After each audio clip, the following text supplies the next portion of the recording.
To the other big resource result today, Woodside turned in a half-year profit of $812 million US, it reports in US, down 1.9% on last year's first half, partly due to start-up costs at Pluto. Market focus has been on the Browse project, though, which Woodside manages and has a 31% stake in. Yesterday, Shell upped its stake in Browse to 27%, raising more questions about whether the controversial James Price Point production facility would still go ahead. I spoke with Woodside CEO Peter Coleman earlier. Peter Coleman, welcome to the programme. Thank you. Well, I suppose it's Pluto rising and worth waiting for, both in production terms and prices.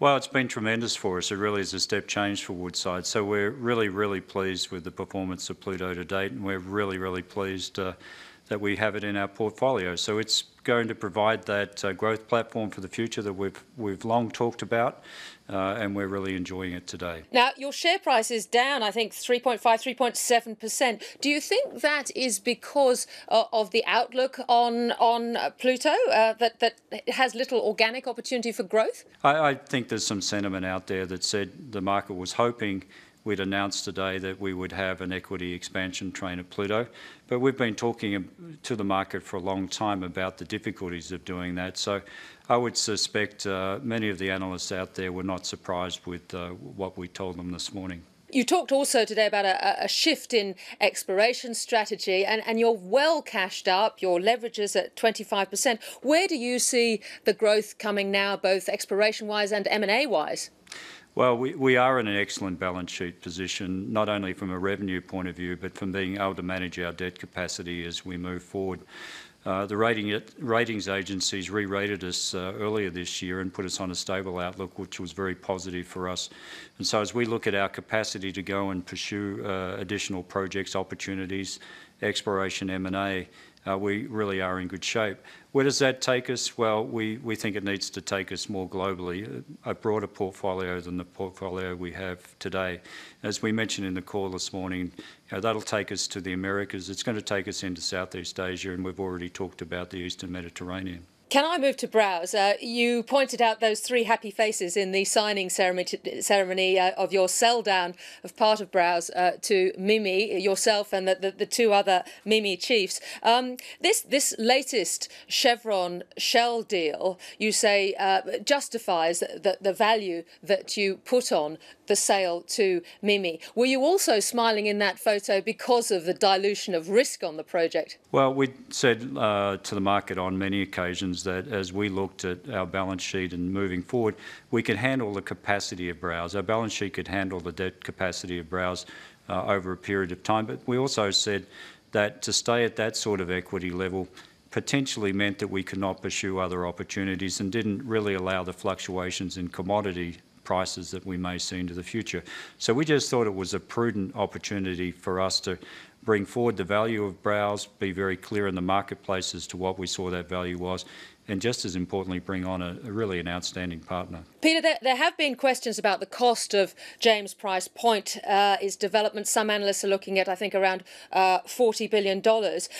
Is Woodside now also assessing the cost of the other various gas processing options, including piping to Karratha and indeed the floating LNG? Well, we're in a process on James Price Point. That process is laid out under a certain set of conditions that we accepted when we had our retention lease terms put in place. And we've got to go through that firstly at James Price Point. That's quite an expensive process for us. That's going to cost the joint venture over $1 billion to go through that process. Premier Barnett is obviously adamant about a James Price Point. Some might say he was even threatening about the consequences of the partners not pursuing that option. I mean, he's almost got you over a barrel, so to speak, hasn't he? You have to go through this process, and unless you can show that it's going to be far too costly for you, presumably you'll have to go ahead with it.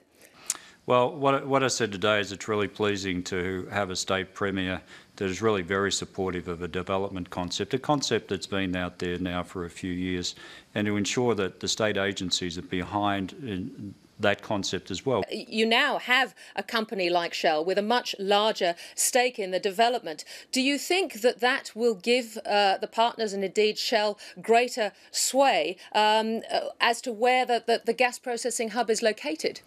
Well, I think what it does do is it gives us additional momentum. Being able to tap into Shell's capabilities and expertise really does help us out in the joint venture. So it's not going to influence or change in any way your decision to go ahead and get this costing at James Price Point? Well, the first and foremost for us is we'll meet our conditions that we've signed up to on the James Price Point option. That takes us to a natural commerciality point in the first half of next year with the joint venture, and we've then got to work that with the state and the federal government. So we have some certain requirements. We must meet those requirements to maintain our access to the resource. So that's what the joint venture is really focused on today. The other options, at this moment are really options, and they're not options that the joint venture has pursued. The good news, though, is that we do have options. Finally, Shell's also, of course, got its holding in Woodside at the moment. It dropped 10% and has since then started investing more directly in projects. Do you see Shell as a major shareholder in Woodside this time next year? Oh, too early for me to speculate on timeframes. Shell have indicated that they don't believe they're a long-term shareholder in Woodside. That's been consistent over time. I don't see any immediacy for Shell to act, but again, Shell's a shareholder. Like all of our shareholders, they'll take an independent decision. Peter Coleman, I think it was a very good half. Thank you so much for joining us. Thank you, Ticky.